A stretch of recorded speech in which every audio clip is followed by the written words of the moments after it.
দেখো বন্ধুরা, আজকে নেচার পিওরের ময়দা প্যাকেট কেটে নিচ্ছি, এখন বানাবো পুরি। তার জন্য এখানে আমি একটা বাটি নিলাম, এই বাটির মাপে আমি ময়দা নিয়ে নিচ্ছি।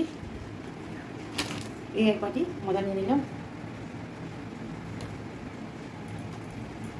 দু বাটি, মোট 2 বাটি ময়দা নিয়ে নিলাম। এই 2 বাটিতে আমাদের আজকে পুরি হয়ে যাবে। লবণ দিয়ে দিচ্ছি, আর একটু সামান্য কালো জিরে দিয়ে দিচ্ছি, সাদা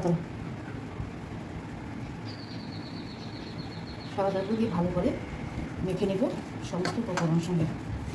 সাদা তেল দিয়ে আমি দেখেন শুকনো ময়দাটাকে এইভাবে মেখে নিলাম, সাদা তেল আর লবণ আর কালো জিরে দিয়ে। এখন একটু জল দেখেন তলা হয়ে গেছে, তার মানে সেটা মাখা হয়েছে। এখন আমি একটু একটু করে জল দিয়ে মেখে নেব।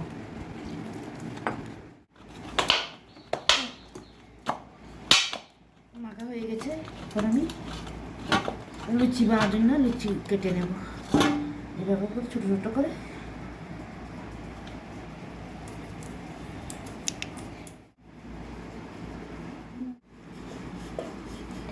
এখন আমি লিচিগুলোকে বেলে নিচ্ছি একটা একটা করে।